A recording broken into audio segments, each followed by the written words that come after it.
Le trait de personnalité d'affirmation de soi. Le dernier des vidéos sur les traits de personnalité, mais non le moindre. Quand on est dans le pôle 0, on est dans le pôle des personnes agréables. Quand on est dans l'agréabilité, on n'est pas non-affirmatif, on est plutôt focusé sur d'autres choses. On a une autre attitude et un autre angle de vue par rapport à l'affirmation de soi.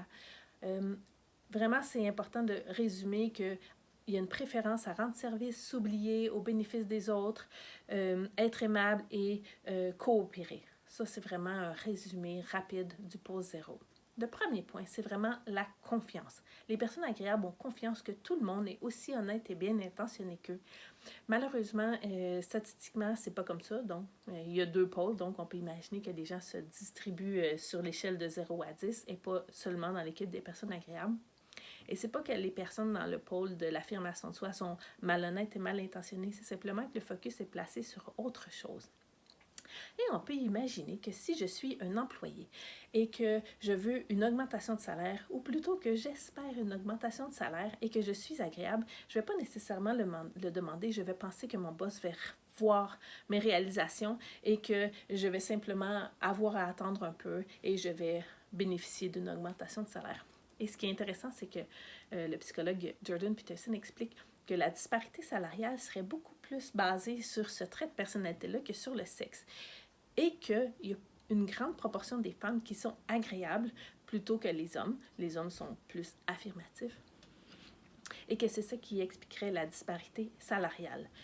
Donc, si je suis agréable, j'ai plus de difficultés à demander une augmentation de salaire que si je suis affirmatif.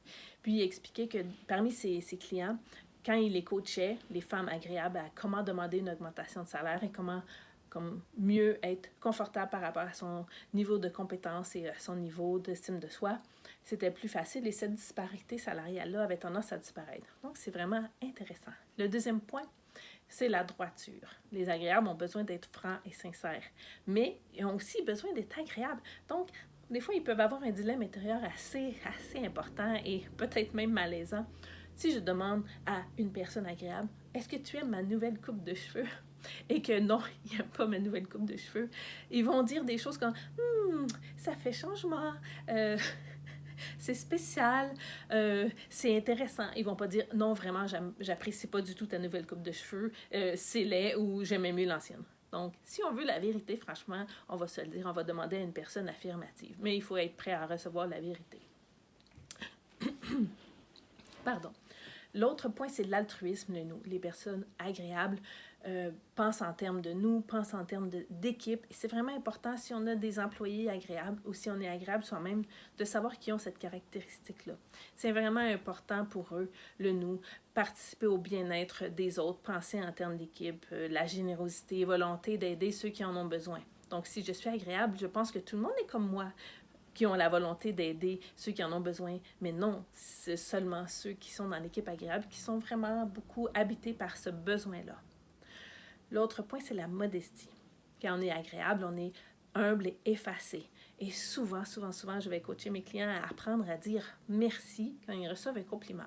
Parce que si on veut être humble, il faut réaliser que quand les gens nous font un compliment, qu'on dit non, c'est pas ci, c'est pas ça, c'est pas nécessairement moi, c'est un travail d'équipe, bien, les gens vont renchérir et vont ajouter de l'intensité et le compliment va être encore plus grand.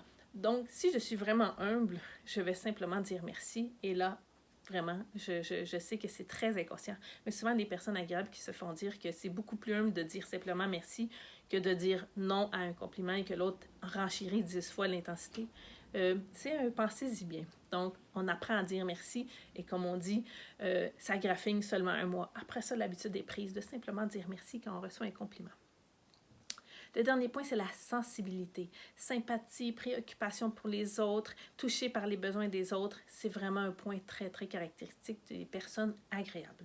Donc, les besoins motivationnels, c'est l'harmonie. On est un peu allergique à la chicane quand on est agréable. Et si les gens parlent un peu fort, pour nous, ils chicanent carrément.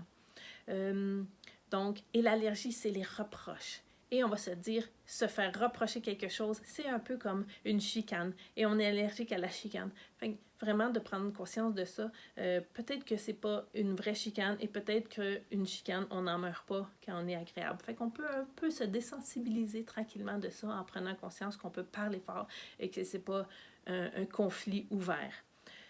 Donc les mots-clés, le nous, le groupe, la cohésion et la prévenance. Ce sont les caractéristiques qui définissent bien les personnes agréables. Voilà.